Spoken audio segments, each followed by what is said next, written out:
जिथे अमृतमय बाणी के पाठ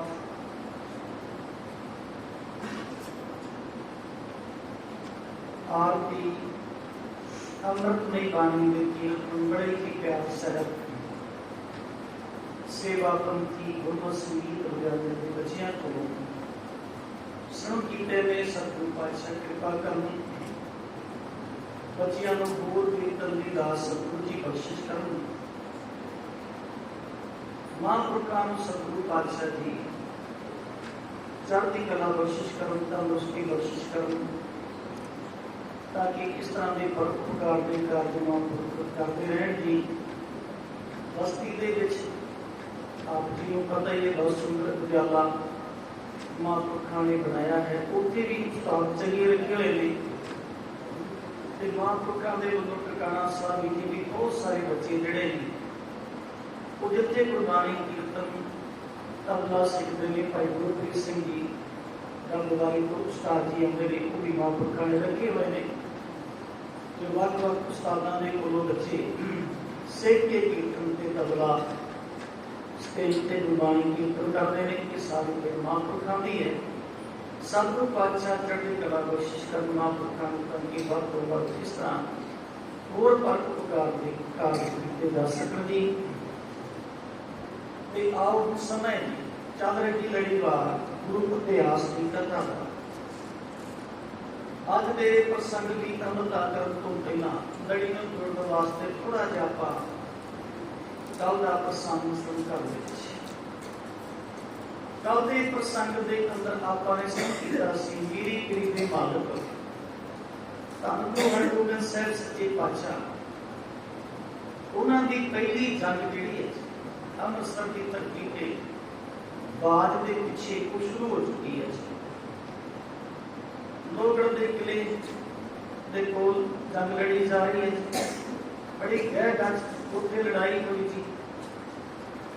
इधर सतगुरु गुरु हरगोबिंद साहब सच्चे पातशाह नीति जानते हैं कि अगे दुष्टां दी फौज ने वधना है ते सतगुरु ने अपना सारा परिवार जिहड़ा है उसको अमृतसर के विचों बाहर कढ़िया। रामसर सरोवर के किनारे परिवार आया जी, सारा परिवार आ गया पर दूजी वीरो घर के विच रह जाते हैं। सतगुरु पातशाह भाई सिंघे ते बाबक रागी नूं दोवां नूं भेजदे ने कि बीबी वीरो नूं लै के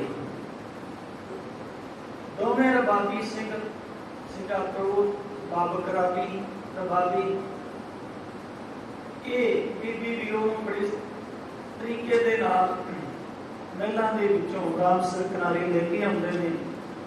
सतगुरु पातशाह जी कहते नहीं भाई तुसीं इस तरह करो कि चबाल जाओ, चबाल तो फिर गोइंदवाल चलांगे क्योंकि कल अनंत काल होना है बच्ची का। इस तरह एक सिख ने भी किया कि जब अगे रात को अमृतसर नहीं आना चबाल आना है भाई लंगा के घर तुसी पहुंचो। परिवार जिहड़ा वो रातों रात भाई लंगा चौधरी है उसके घर पहुंच जाता है।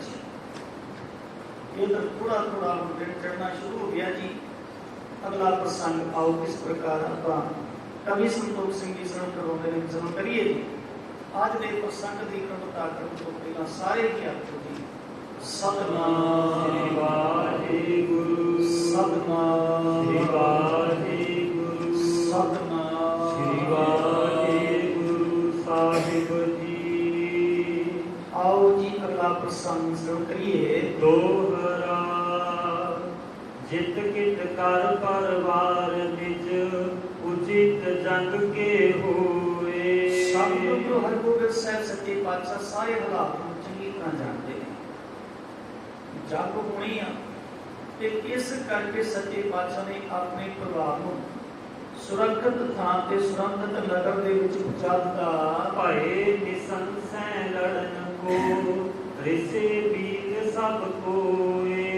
कोई चिंता नहीं, सारे योधे सूरवीर जिन्हें ने गुरु पातशाह ने सिंह गुरु हरगोबिंद साहब जी ने वो सारे के सारे वीर रास्ते भर गए ने। अंदर बड़ा गुस्सा प्रकट होया ਅੰਦਰ ਕ੍ਰੋਧ ਪੈਦਾ ਹੋਇਆ। ਰਸਾਵਲ ਛੰਦ ਉਦੈ ਚੰਦ ਹੋਵਾ ਗੁਰੂ ਗਿਆਨ ਜੋਵਾ।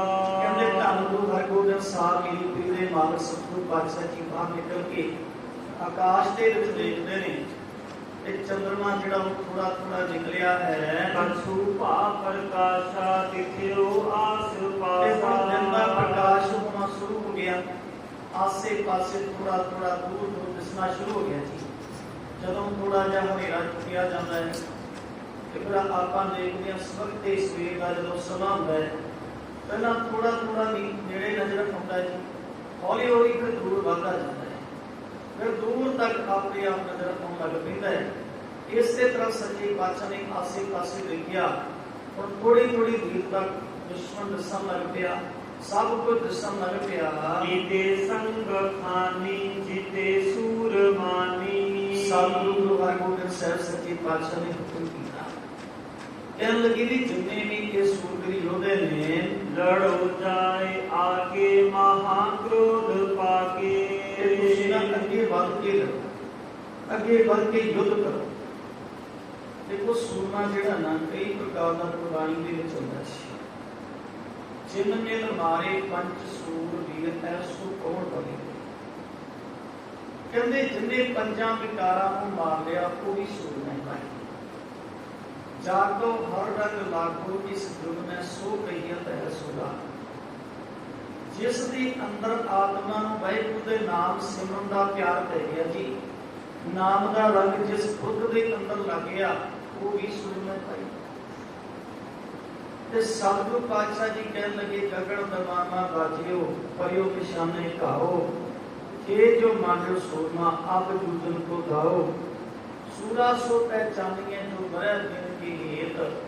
ਉਲਝਾ ਪੁਲਝਾ ਕਟ ਮਰੈ ਕਬ ਨ ਛੱਡੈ। ਇਹ ਵੀ ਸੂਰਮਾ।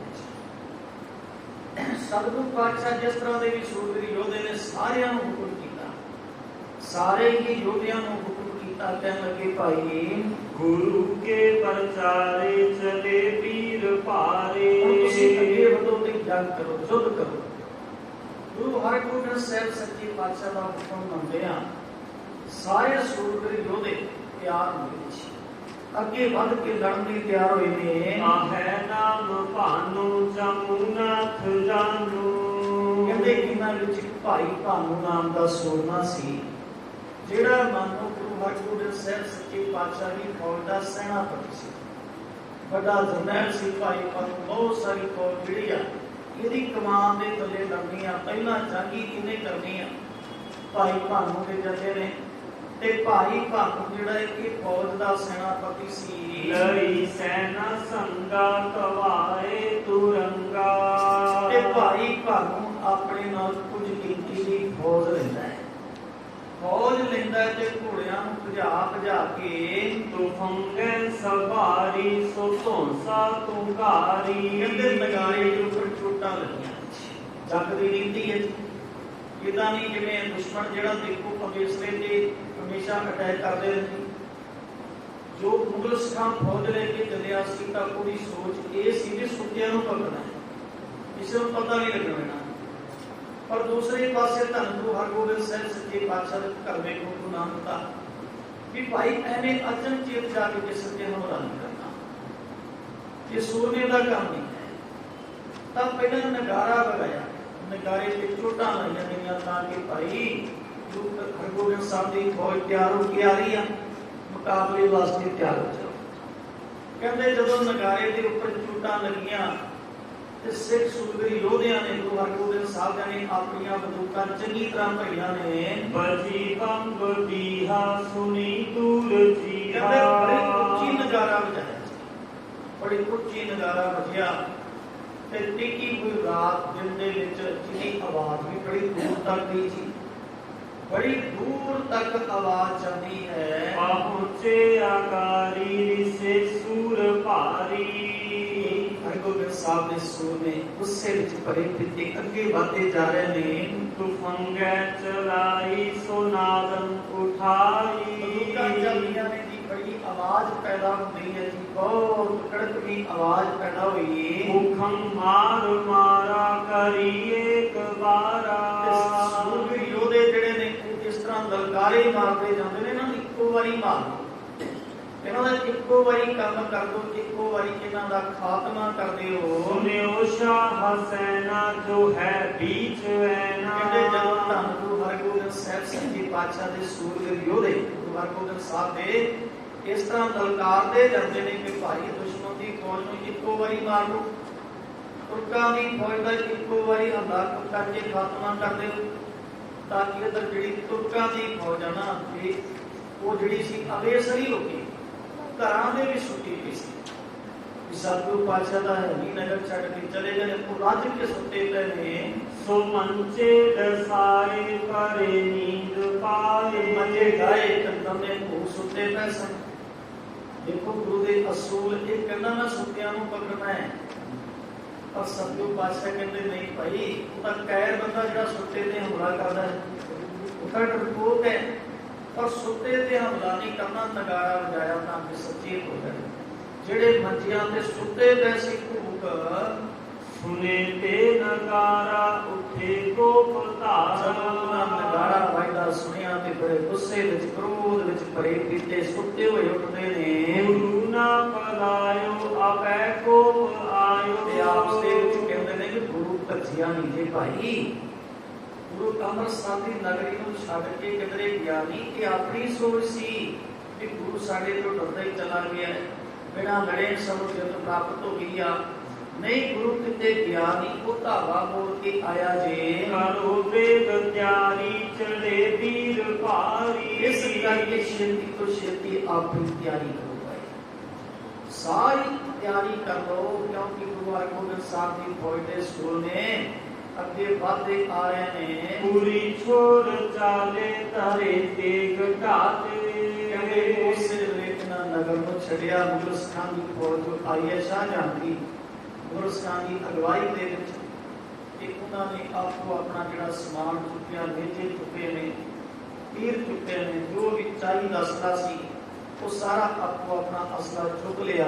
ਸੋ ਆਏ ਅਗਾਏ ਜਹਾਨਾਦ ਪਾਏ। ਇਧਰ ਸਤਿਗੁਰੂ ਪਾਤਸ਼ਾਹ ਦੀ ਫੌਜ ਜਿੱਥੇ ਨਗਾਰਾ ਵਜਾ ਰਹੀ ਸੀ, ਕਿਉਂਕਿ ਗੁਰੂ ਹਰਗੋਬਿੰਦ ਸਾਹਿਬ ਦੀ ਨੀਤੀ ਸੀ, ਇੱਕ ਜਿਹੜਾ ਚੰਗਾ ਜਰਨੈਲ ਹੁੰਦਾ ਨਾ ਜੀ, ਚੰਗਾ ਜਰਨੈਲ ਹਮੇਸ਼ਾ ਜੰਗ ਦੀ ਆਪ ਚੋਣ ਕਰਦਾ ਵੀ ਕਿੱਥੇ ਜੰਗ ਕੀਤੀ ਜਾ ਸਕਦੀ ਚੰਗੇ ਤਰੀਕੇ ਨਾਲ।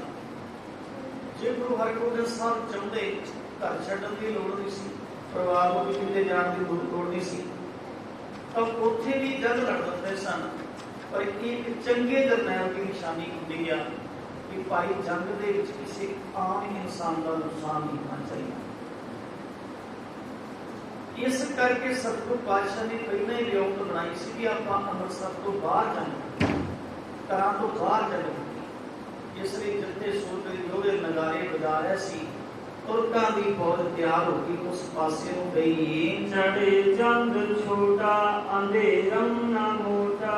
ਕਹਿੰਦੇ ਚੰਦਰਮਾ ਨਿਕਲ ਆਇਆ ਤੇ ਬਹੁਤਾ ਹਨੇਰਾ ਨਹੀਂ ਸੀ, ਬਸ ਥੋੜਾ ਜਿਹਾ ਘੱਟ ਹਨੇਰਾ ਰਹਿ ਗਿਆ, ਥੋੜਾ ਥੋੜਾ ਚਾਨਣ ਹੋਣਾ ਸ਼ੁਰੂ ਹੋ ਗਿਆ ਜੀ, ਪ੍ਰਕਾਸ਼ ਰੋਸ਼ਨੀ ਪੈਣੀ ਸ਼ੁਰੂ ਹੋ ਗਈ, ਦਿਨ ਚੜ੍ਹਨਾ ਸ਼ੁਰੂ ਹੋ ਗਿਆ। ਕਿਤੀ ਦੂਰ ਹੇਰੇ ਪਾਏ ਖਾਨ ਨੇੜੇ। ਦੂਰ ਤੱਕ ਦਿਖਾਈ ਦੇ ਰਿਹਾ ਕਿ ਪਠਾਨ ਨੇੜੇ ਆ ਰਹੇ ਨੇ, ਪਠਾਨ ਅੱਗੇ ਨੂੰ ਵਧਦੇ ਆ ਰਹੇ ਨੇ ਸਾਡੇ ਵਾਲੇ ਪਾਸੇ ਨੂੰ। ਕੜਾ ਕਾੜ ਗੋਲੀ ਏਕੰਬਾਰ ਛੋੜੀ। ਦੋ ਵਾਰੀ ਬੰਦੂਕਾਂ ਦੀਆਂ ਗੋਲੀਆਂ ਚੱਲਦੀਆਂ ਨੇ, ਕੜਕ ਕੜਕ ਕਰਕੇ ਚੱਲਦੀਆਂ ਨੇ, ਕੜਕ ਕੜਕ ਕਰਕੇ ਇੱਕੋ ਦਮ ਬੰਦੂਕਾਂ ਦੀਆਂ ਗੋਲੀਆਂ ਚੱਲਦੀਆਂ ਨੇ। ਰਗੀ ਸ਼ਤਰੂ ਅੰਗਾ ਸੰਭਾਰੀ ਤੂੰ ਪੰਗਾ। ਕਹਿੰਦੇ ਜਦੋਂ ਸਿੱਖ ਸੂਰਬੀਰ ਯੋਧਿਆਂ ਦੀਆਂ ਚੱਲੀਆਂ ਗੋਲੀਆਂ ਦੁਸ਼ਮਣਾਂ ਦੇ ਸੀਨੇ ਵਿੱਚ ਜਾ ਕੇ ਵੱਜਦੀਆਂ ਨੇ, ਤੇ ਉਹ ਵੀ ਆਪਣੇ ਸ਼ਾਸਤਰਾਂ ਨੂੰ ਸੰਭਾਲਦੇ ਨੇ। ਦੋਹਮ ਔਰ ਚਾਲੀ ਉਠੀ ਜਾਗ ਜਾਲੀ। ਕਹਿੰਦੇ ਦੋਵੇਂ ਪਾਸੇ ਤੋਂ ਚੱਲੀਆਂ ਗੋਲੀਆਂ ਦੀ ਵਰਖਾ ਲੱਗ ਪਈ, ਜਿਵੇਂ ਭੱਠੀ ਦੇ ਵਿੱਚ ਗਾਣੇ ਭੁੱਲੇ ਜਾਂਦੇ ਨੇ, ਕੜਕ ਕੜਕ ਹੋਣ ਲੱਗ ਪਈ। ਦੋਵੇਂ ਪਾਸੇ ਤੋਂ ਗੋਲੀਆਂ ਚੱਲਦੀਆਂ ਨੇ। ਕੜਾ ਕਾੜ ਮਾਚੇ ਲਗੇ ਲੋਹ ਆਂਚੇ। ਕਹਿੰਦਾ ਕਹਿਣ ਲੱਗੀ ਵੀ ਲੋਹਾ ਅੱਗ ਸੁੱਟਣ ਲੱਗ ਪਿਆ, ਬੰਦੂਕਾਂ ਦੇ ਵਿੱਚੋਂ ਗੋਲੀਆਂ ਨਿਕਲਦੀਆਂ ਨੇ, ਅੱਗ ਸੁੱਟਦੇ ਨੇ, ਕੜਕ ਕੜਕ ਹੁੰਦੀ ਆ, ਕਿਉਂਕਿ ਗੋਲੀਆਂ ਚੱਲਦੀਆਂ ਨੇ। ਤਾਂ ਇਸ ਤਰ੍ਹਾਂ ਦੋਵੇਂ ਪਾਸੇ ਤੋਂ ਗੋਲੀਆਂ ਚੱਲਦੀਆਂ ਨੇ। ਉਡੇ ਅੰਗ ਜੋਦਾ ਗਿਰੇ ਹੀਨ ਬੋਧਾ। ਦੇਖੋ कभी किसी का लिहाज थोड़ा करती है जी। तो जिन्हों भी जाके लगती है ਉਹਦੇ ਅੰਗਾਂ ਨੂੰ ਜ਼ਖਮੀ ਕਰਦੀ ਹੋਈ ਜਾਂਦੀ ਹੈ। ਜੇ ਦੁਸ਼ਮਣ ਦੀ ਗੋਲੀ ਕਿਤੇ ਸਿੱਖ ਸੂਰਬੀਰ ਯੋਧਿਆਂ ਨੂੰ ਲੱਗੀ, ਉਹਨਾਂ ਦੇ ਸਰੀਰ ਦੇ ਅੰਗ ਜ਼ਖਮੀ ਹੋਏ। ਜੇ ਗੁਰੂ ਹਰਿਗੋਬਿੰਦ ਸਾਹਿਬ ਦੀ ਫੌਜ ਦੇ ਜਿਹੜੀਆਂ ਬੰਦੂਕਾਂ ਚੱਲੀਆਂ ਨੇ, ਉਹਨਾਂ ਦੀਆਂ ਗੋਲੀਆਂ ਲੱਗੀਆਂ ਤੇ ਦੁਸ਼ਮਣ ਦੀ ਫੌਜ ਦੇ 70 ਵਿਛਾ ਦਿੱਤੇ ਗਏ। ਲਗੇ ਘਾਉ ਭੂਮੇ ਮਿਟੇ ਬਿੰਦ ਭੂਮੇ। ਕਹਿੰਦੇ ਜਿਹਨੂੰ ਜਾ ਕੇ ਗੋਲੀ ਵੱਜਦੀ ਆ ਨਾ, ਉਹ ਘੋੜੇ ਤੋਂ ਥੱਲੇ ਡਿੱਗਦਾ, ਖੂਨ ਦੇ ਪ੍ਰਣਾਲੇ ਚੱਲ ਪੈਂਦੇ ਨੇ, ਉਹ ਧਰਤੀ ਤੇ ਦਰਦ ਦੇ ਕਾਰਨ, ਪੀੜਾ ਦੇ ਕਾਰਨ ਘੁੰਮੀ ਜਾਂਦਾ ਹੈ। ਗਿਰਿਓ ਸੋਣ ਚਾਲਾ ਤੁਰੰਗਾਨ ਡਾਤਾ। ਕਹਿੰਦੇ ਜਿਹੜਾ ਸੂਰਮਾ ਡਿੱਗਦਾ ਹੈ, ਉਹਦੇ ਵੀ ਖੂਨ ਦੇ ਪ੍ਰਣਾਲੇ ਚੱਲਦੇ ਨੇ ਤੇ ਕੱਲੇ ਸੂਰਮਿਆਂ ਨੂੰ ਗੋਲੀਆਂ ਨਹੀਂ ਲੱਗਦੀਆਂ, ਜਦੋਂ ਘੋੜਿਆਂ ਨੂੰ ਲੱਗਦੀਆਂ ਨੇ ਉਹ ਵਿਚਾਰੇ ਵੀ ਜ਼ਖਮੀ ਹੋ ਕੇ ਮੈਦਾਨੇ ਜੰਗ ਦੇ ਵਿੱਚ ਡਿੱਗਦੇ ਨੇ। ਜਥਾ ਧਾਏ ਆਏ ਤਥਾ ਕਾਮ ਕਾਏ। ਕਹਿੰਦੇ ਜਿਵੇਂ ਆਉਂਦੇ ਨੇ ਸੂਰਮੇ ਤੇ ਬੰਦੂਕਾਂ ਦੀਆਂ ਗੋਲੀਆਂ ਚੱਲਦੀਆਂ ਨੇ, ਜ਼ਖਮ ਹੁੰਦੇ ਨੇ, ਲੱਗਦੇ ਨੇ, ਫੱਟੜ ਹੁੰਦੇ ਨੇ। ਰਹੇ ਠਾਂਡ ਤੇਰਾ ਗੁਰੂ ਜੋ ਰਹੇਗਾ।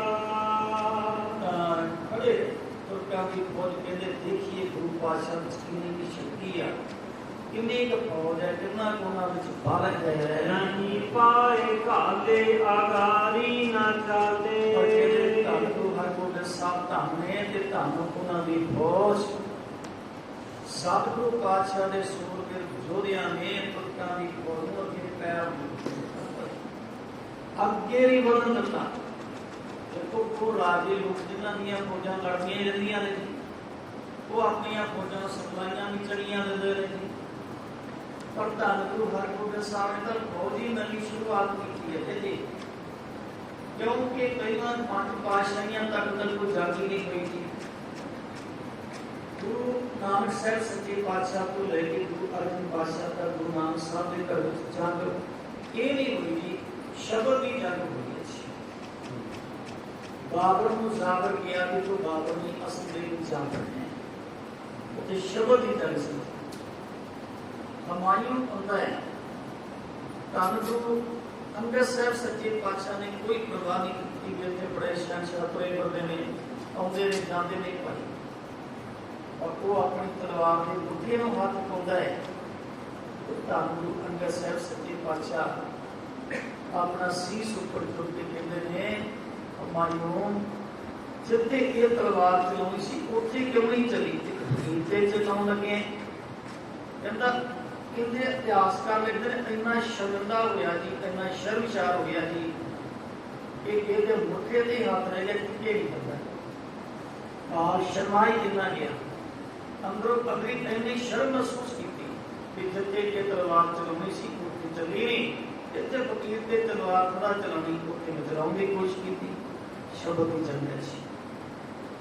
ਗੁਰੂ ਅਮਰਦਾਸ ਪਾਤਸ਼ਾਹ ਦੇ ਵੇਲੇ ਅਕਬਰ ਬਾਦਸ਼ਾਹ ਹੁੰਦਾ ਜੀ। ਵੈਸੇ ਅਕਬਰ ਬਾਦਸ਼ਾਹ ਜਿਹੜਾ ਹੈ ਜੀ, ਉਹ ਸਾਰਿਆਂ ਨੂੰ ਪਿਆਰ ਕਰਨ ਵਾਲਾ ਸੀ।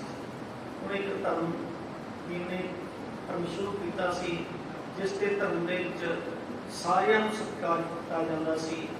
ਪਰ ਜਦੋਂ ਗੁਰੂ ਅਮਰਦਾਸ ਪਾਤਸ਼ਾਹ ਦੇ ਸਮੇਂ ਕੋਈ ਟੁੱਟਿਆ ਚੁਕਾਇਆ ਹੋ ਗਿਆ ਸੀ, ਉਹਦੇ ਵਿੱਚ ਮੁਸਲਮਾਨ ਨੇ ਤੇ ਉਹਦੇ ਵਿੱਚ ਪੁਜਾਰੀ ਲੋਕ ਨੇ, ਹਿੰਦੂ ਲੋਕ, ਉਹਨਾਂ ਸਾਰਿਆਂ ਦੀ ਚੁੱਪ ਦੇ ਕਾਰਨ ਗੁਰੂ ਅਮਰਦਾਸ ਪਾਤਸ਼ਾਹ ਦੇ ਵੱਲ ਆਉਂਦਾ ਜੀ। ਪਰ ਜਦੋਂ ਉਹਨਾਂ ਨੇ ਸ਼ਾਂਤ ਕਰਨ ਵਾਸਤੇ ਨਾ ਗਲੀਚੇ ਵਿਛਾ ਦਿੱਤੇ ਜੀ ਅਕਬਰ ਬਾਦਸ਼ਾਹ ਦੇ ਘਰਾਂ ਵਿੱਚ, ਗੁਰੂ ਅਮਰਦਾਸ ਪਾਤਸ਼ਾਹ ਦੇ ਦਰਵਾਜ਼ੇ ਤੱਕ ਜਾਣਾ ਤੇ ਗਲੀਚਿਆਂ ਤੇ ਜਾਣਾ। ਪਰ ਅਕਬਰ ਬਾਦਸ਼ਾਹ ਕਹਿੰਦੇ ਥੱਲੇ ਉਤਰਿਆ, ਕਹਿੰਦਾ ਇਹ ਕੀ, ਕਹਿੰਦਾ ਤੁਸੀਂ ਨੇ ਤੁਰ ਕੇ ਜਾਣਾ ਸੀ। ਕਹਿੰਦਾ ਮੈਂ ਗੁਰੂ ਨਾਨਕ ਸਾਹਿਬ ਸੱਚੇ ਪਾਤਸ਼ਾਹ ਦੇ ਘਰ ਅੱਜ ਨਮਸਕਾਰ ਕਰਨ ਵਾਸਤੇ ਆਇਆ, ਮੈਂ ਮੱਥਾ ਟੇਕਣ ਵਾਸਤੇ ਆਇਆ, ਮੈਂ ਇੱਕ ਆਮ ਸੇਵਕ ਦੀ ਤਰ੍ਹਾਂ ਆਇਆ, ਮੈਂ ਬਾਦਸ਼ਾਹ ਬਣ ਕੇ ਨਹੀਂ ਆਇਆ। ਚੁੱਪ ਦੇਖੋ, ਨੰਗੇ ਪੈਰ ਗੁਰੂ ਅਮਰਦਾਸ ਪਾਤਸ਼ਾਹ ਨੂੰ ਮਿਲਣ ਵਾਸਤੇ ਜਾਂਦਾ ਜੀ। ਤੇ ਧੰਨ ਗੁਰੂ ਅਮਰਦਾਸ ਪਾਤਸ਼ਾਹ ਨੇ ਕੀ ਜਵਾਬ ਦਿੱਤਾ ਸੀ? ਪਹਿਲਾਂ ਪੰਗਤ ਵਿੱਚ ਬਹਿ ਕੇ ਪ੍ਰਸ਼ਾਦਾ ਛਕੋ, ਬਾਅਦ ਚ ਦਰਸ਼ਨ ਹੋਣਗੇ। ਅਕਬਰ ਬਾਦਸ਼ਾਹ ਸੰਗਤ ਵਿੱਚ ਬੈਠ ਕੇ ਪ੍ਰਸ਼ਾਦਾ ਛਕਦਾ, ਫਿਰ ਗੁਰੂ ਅਮਰਦਾਸ ਪਾਤਸ਼ਾਹ ਦੇ ਦਰਸ਼ਨ। ਗੁਰੂ ਰਾਮਦਾਸ ਪਾਤਸ਼ਾਹ ਦਾ ਸਮਾਂ ਇਸੇ ਤਰ੍ਹਾਂ ਲੱਗਿਆ ਜੀ। गुरु अर्जन पातशाह ने धरती तली ते बैठ के अपील की नाम ते दलील भी दी भी धर्म ना गया है। पांच पातशाहियां तक शब्द की जंग हुई है, पर तीरां दी गोलियां दी जंग नहीं हुई। पर जदों नहीं समझे ते फिर गुरु हरगोबिंद साहब ने 6वें जामे दे विच फौज तैयार की जी। वैसे गुरु नानक साहब को ही गुरु नानक साहब के घर में शक्त तीर विद्या का अभ्यास होना शुरू हो गया सी। आसा हाथ किताब कश आसा तक डंडा जी। गुरु नानक साहब सच्चे पातशाह अपने गुरु डंडे को हथियार के तौर पर वरतते सन। गुरु अर्जन पातशाह का तो प्रतक्ष ही आप इतिहास पढ़ते हैं कि जदों गुरु अर्जन पातशाह मौ पिंड के विच माता गंगा जी को विआउण वास्ते जाते हैं, तो उत्थे भी गुरु अर्जन पातशाह की प्रीख्या करने वास्ते गुरु अर्जन गुरमुखियां ने एक काम किया। कहते कि साडे घर साडे नगर का एक निज़म है कि जदों भी कोई बच्चा आनंद कारज वास्ते पिंड साडे पिंड ढुकता है तो वो तो किला कटाया जाता, जो तुसीं भी किला कटो। एक चंद सी जी उन्होंने कट के किले की शक्ल दिखती। धन गुरु अर्जन पातशाह ने घोड़े ते असवार होकर नेजे दे नाल वो जिहड़ा चंद का किला सी मुड़ फुटता सी। भाव नाल शास्त्र ते शास्त्र विद्या चलती इकट्ठी है, पर जंग नहीं चलती। गुरु हरगोबिंद साहब ने फौज इकट्ठी की जिथे पहली जंग थी।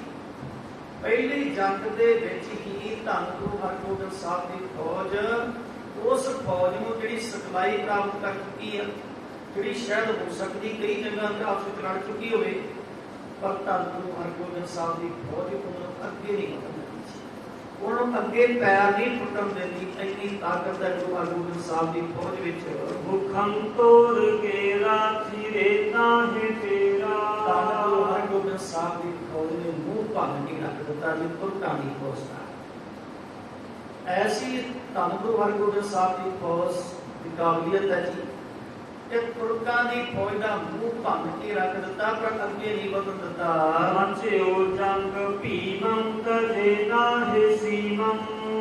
कहते बड़ा कष्टम सान का युद्ध होया सी, पर दोवें पासे की फौज अड़ी खलोती है, आपनों अपना पासा छड्ड ली। इधर गुरु हरगोबिंद साहब की फौज है जी, और ही अपना कदम पीछे हटा ली। उधर मुगल सखान की फौज है, तुर्कां की फौज है जी, वो भी पीछे नहीं हटती पई। बड़ी मार होई मलेची खड़ोई।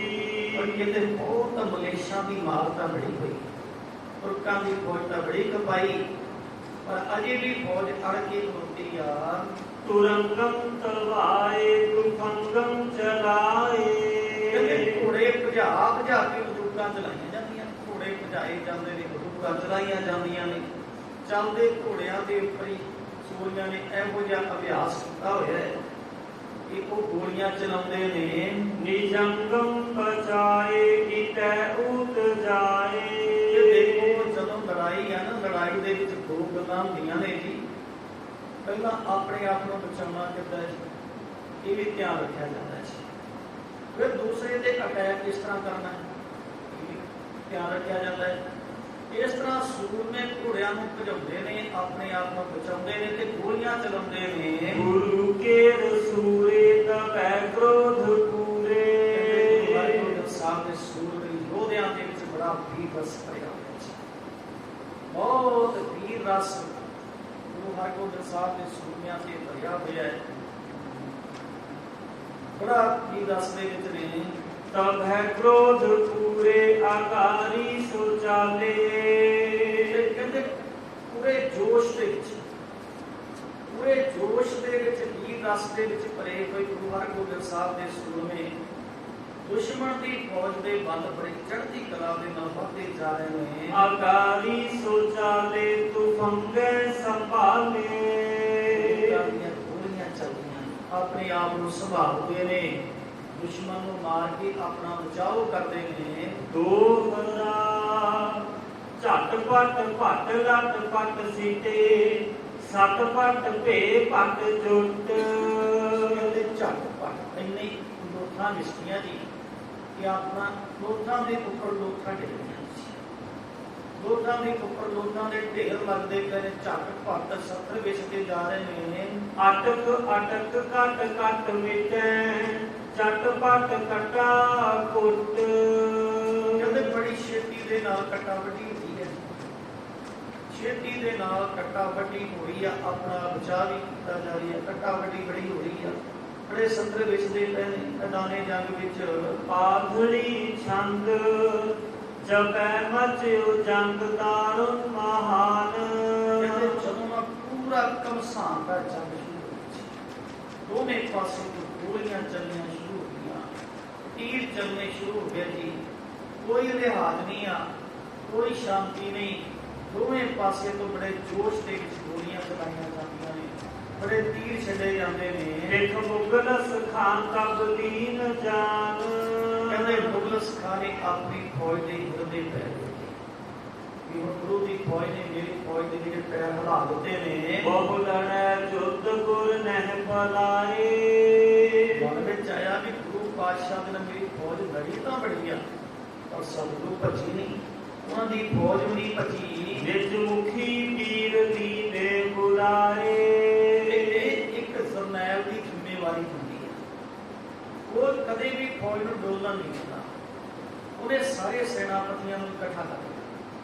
ਜਦੋਂ ਦੇਖਿਆ ਨਾ ਕਿ ਗੁਰੂ ਹਰਗੋਬਿੰਦ ਸਾਹਿਬ ਦੀ ਫੌਜ ਮੇਰੀ ਫੌਜ ਦੇ ਉੱਪਰ ਭਾਰੀ ਪੈ ਚੁੱਕੀ ਆ, ਤਾਂ ਉਹਨੇ ਪਤਾ ਚੱਲ ਗਿਆ ਕਿ ਕਿਤੇ ਫੌਜ ਭੱਜ ਨਾ ਜਾਏ, ਡੋਲ ਨਾ ਜਾਏ, ਘਬਰਾ ਨਾ ਜਾਏ, ਤਾਂ ਉਹਨੇ ਉਸ ਮੌਕੇ ਨੂੰ ਟਾਣਿਆ ਤੇ ਸਾਰੇ ਸੈਨਾਪਤੀਆਂ ਨੂੰ ਇਕੱਠਾ ਕੀਤਾ। ਸਨਮਾਨ ਸਾਥ ਸਭ ਕੋ ਕਹੰਤ। ਕਹਿੰਦੇ ਸਾਰੇ ਸੈਨਾਪਤੀਆਂ ਨੂੰ ਸੱਦ ਕੇ ਉਹਨਾਂ ਦਾ ਬੜਾ ਮਾਨ ਸਨਮਾਨ ਕੀਤਾ, ਉਹਨਾਂ ਦਾ ਬਹੁਤ ਮਾਨ ਸਨਮਾਨ ਕੀਤਾ। ਸਾਵਧਾਨ ਖਾਨ ਹੂੰ ਜੈ ਅਚਿੰਤ। ਉਸ ਵੇਲੇ ਕਹਿਣ ਲੱਗਾ ਵੀ ਸਾਵਧਾਨ ਸਚੇਤ ਹੋ ਜਾਓ, ਅਬ ਕਰੋ ਜੁਗ ਨਹਿ ਬਿਟਹੁ ਵੀਰ। ਕਹਿਣ ਲੱਗਾ ਸੁਣਿਓ, ਯੁੱਧ ਕਰੋ ਬੜੇ ਜੋਸ਼ ਦੇ ਨਾਲ, ਕੋਈ ਚਿੰਤਾ ਕੋਈ ਫਿਕਰ ਕੰਮ ਕਰਨ ਦੀ ਲੋੜ ਨਹੀਂ, ਕੋਈ ਡਰਨ ਦੀ ਲੋੜ ਨਹੀਂ, ਘਬਰਾਉਣ ਦੀ ਲੋੜ ਨਹੀਂ। ਨਹਿ ਬੜੀ ਚਮੂ ਗੁਰ ਕੇਰ ਤੀਰ। ਕਿਉਂਕਿ ਗੁਰੂ ਹਰਗੋਬਿੰਦ ਸਾਹਿਬ ਦੇ ਕੋਲ ਜਿਹੜੀ ਫੌਜ ਹੈ ਉਹ ਬਹੁਤ ਹੀ ਵੱਡੀ ਗਿਣਤੀ ਵਿੱਚ ਨਹੀਂ ਹੈ। ਜੋ ਗੁਰੂ ਦੇ ਕੋਲ ਫੌਜ ਹੈ ਉਹ ਬਹੁਤ ਹੀ ਵੱਡੀ ਗਿਣਤੀ ਵਿੱਚ ਨਹੀਂ ਹੈ। ਹਿਮ ਕਹਿ ਪਠਾਨ ਭੇਜੇ ਬਿਲੰਦ। ਕਹਿੰਦੇ ਇਸ ਤਰ੍ਹਾਂ ਹੁਣ ਮੁਗਲਸ ਖਾਨ ਨੇ ਨਾ ਜੀ ਆਪਣੇ ਸੈਨਾਪਤੀਆਂ ਨਾਲ ਜਾਗ ਕੀਤੀ ਜੀ, ਇਸ ਤਰ੍ਹਾਂ ਉਹ ਆਪਣੀ ਫੌਜ ਨੂੰ ਅੱਗੇ ਹੋਰ ਤੋਰਦਾ ਹੈ ਜਰਨੈਲਾਂ ਨੂੰ। ਇਹ ਸਾਰਾ ਪ੍ਰਸੰਗ ਕੱਲ੍ਹ ਦੇ ਸਮੇਂ ਦੇ ਉੱਪਰ ਆਪਾਂ ਸੁਣ ਕਰਾਂਗੇ। ਸਮੇਂ ਦੀ ਸਮਾਪਤੀ ਹੋਈਆਂ ਪੁਲਾਂ ਦੀ ਖਿਮਾ ਆਪ ਸੰਗਤ ਦਾ ਬਹੁਤ ਬਹੁਤ ਧੰਨਵਾਦ। ਸਤਿਗੁਰੂ ਪਾਤਸ਼ਾਹ ਚੜ੍ਹਦੀ ਕਲਾ ਬਖਸ਼ਿਸ਼ ਕਰਨ। ਇਸੇ ਤਰ੍ਹਾਂ ਹੀ ਗੁਰੂ ਚਰਨਾਂ ਦੇ ਵਿੱਚ ਬੈਠੀ ਹੈ ਗੁਰੂ ਪਿਆਰੀ ਸਾਧ ਸੰਗਤ ਬੇਨਤੀ ਹੈ ਜੀ। ਕੋਰੋਨਾ ਵਾਇਰਸ ਦੇ ਕਾਰਨ ਸਾਰੇ ਕੰਮ ਇੱਕ ਵਾਰ ਬੰਦ ਹੋ ਗਏ ਸਨ। ਹਰ ਬੁੱਧਵਾਰ ਤੋਂ ਦੰਦਾਂ ਦੇ ਡਾਕਟਰ ਆਉਂਦੇ ਨੇ। ਗੁਰਦੀਪ ਸਿੰਘ ਜੀ ਫਰੀਦਕੋਟ ਵਾਲੇ, ਭਾਈ ਹਰਭਜਨ ਸਿੰਘ ਨੇ ਸੂਚਨਾ ਦਿੱਤੀ ਕਿ ਭਾਈ ਕੱਲ੍ਹ ਤੋਂ ਡਾਕਟਰ ਸਾਰੇ ਆਉਣਗੇ ਤੇ ਇਸ ਸਮੇਂ ਤੋਂ ਵੀ ਸਾਰਿਆਂ ਨੇ ਆਪਾਂ ਜੋ ਵੀ ਦੰਦਾਂ ਦੇ ਭਾਈ ਨੁਕਸ ਹੈ, ਕਿਸੇ ਨੂੰ ਕੋਈ ਮਰੀਜ਼ ਹੈ, ਕੋਈ ਦਿਖਾਉਣੇ ਹਨ ਦੰਦ, ਤਾਂ ਜ਼ਰੂਰ ਭਾਈ ਹਰਭਜਨ ਸਿੰਘ ਤੋਂ ਬਾਕੀ ਸਾਰੀ ਜਾਣਕਾਰੀ ਲੈ ਸਕਦੇ ਹੋ। ਬਾਕੀ ਕੱਲ੍ਹ ਡਾਕਟਰ ਸਾਹਿਬਾਨ ਆਉਣਗੇ, ਹੋਰ ਵੀ ਆਸੇ ਪਾਸੇ ਸਭ ਨੂੰ ਦੱਸਣ ਦੀ ਕੋਸ਼ਿਸ਼ ਕਰਨੀ। ਵਾਹਿਗੁਰੂ ਜੀ ਕਾ ਖਾਲਸਾ, ਵਾਹਿਗੁਰੂ ਜੀ ਕੀ ਫਤਿਹ। ਪਹਿਲਾ ਸਾਹਿਬ ਰਾਗ ਗੌੜੀ ਏਕੀ ਮਹਲਾ ਪਹਿਲਾ। ਇੱਕ ਓੰਕਾਰ ਸਤਿਗੁਰ ਪ੍ਰਸਾਦ। ਜੈ ਕਰ ਕੀਰਤ ਆਖੀਐ ਕਰਤੇ ਕਾ ਹੋਏ ਵਿਚਾਰੋ। ਤਿਤ ਕਰ ਗਾਵਹੁ ਸੋਹਿਲਾ ਸਿਮਰਿਓ ਸਿਰਜਣਹਾਰੋ। ਤੁਮ ਗਾਵਹੁ ਮੇਰੇ ਨਿਰਭਉ ਕਾ ਸੁਹੇਲਾ। ਹਉ ਮਾਰੀ ਜਿਤ ਸੁਹੇਲੈ ਸਦਾ ਸੁਖ ਹੋਏ ਰਹਾਉ। ਨਿਮਿਤ ਜਿਹੜੇ ਸਮਾਲੀਨ ਦੇਖੈਗਾ ਦੇਵਨਹਾਰ। ਤੇਰੇ ਦਾਨੈ ਕੀਮਤ ਨਾ ਪਵੈ ਇਸ ਕਰਕੇ ਕਵਨ ਸ਼ੁਮਾਰ। ਸੰਗਤ ਸਾਹਾ ਲਿਖਿਆ ਨਿਕਲ ਪਾਵ ਤੇਲ। ਦੇਹੋ ਸੱਜਣ ਸੀਸਣੀਆਂ ਜਿਉ ਹੋਵੈ ਸਾਹਿਬ ਸਿਉ ਮੇਲ। ਕਰ ਕਰ ਇਹੋ ਪਹੁੰਚਾ ਸਗਲੇ ਨਿਤ ਪਵਨ। ਸਦਨਹਾਰਾ ਸਿਮਰਿਐ ਨਾਨਕ ਸੇਤਿ ਆਵਨ। ਮਹਲਾ ਪਹਿਲਾ। ਛੇ ਕਰ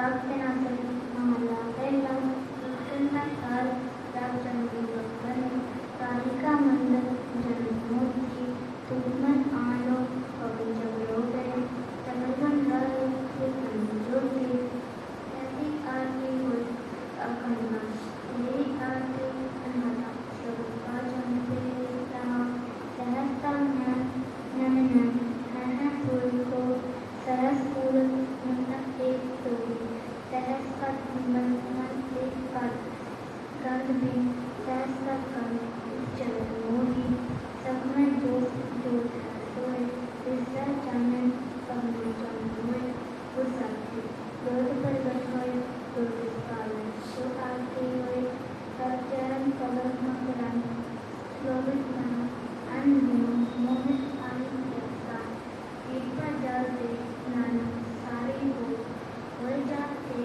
तेरा नाम वसा काम मोड़ी काला चौथा काम क्रोध नगर बाबरिया साधु खंडन खंडारे पूर्व दिखे डूबाया मनहरे मंडल मंडारे कर साधु मुस्लिम बट्टारे कर डंडौर बट्टारे रहा साखत अरस साधना जान्या दिन अंतर उन्हें कंडारे जो जो जले छुपे दुख पावे चंकाल सहसे कंडारे अर्चना अरहर नाम सुनाने जन्म मरण पर कंडारे विनाशी दुख आया परमेश्वर दूसरों खंडन कंडारे हम गिरी तस्वीर तेरे राग राग भर बटारे सन्मान नाम आटे कहे हनुमान की सुख मंडारे राग पौड़ी पूर्वी महला पहलवा करो बेनती सुनो मेरे मीता संत टहल की वेला यहाँ बाट चलो हल्ला आगे बसनो सवेला और पटैन सरनाए मन गुर मिल काज सवारे राम ए संसार दासन से मैं करो ब्रह्म ज्ञानी जिसने जगाए पिया मैं रस कथ कथा दिन जानी जाको आए सोई विराजो हर गुर दे मन बसेरा निज कारण पावो सुख सहज गौर न होए गो फेरा अंतर जामी पुरख विधाते श्रद्धावन की पूरे नानक दासो यह सुख मांगे मुख पर संतन की दूरे अंतर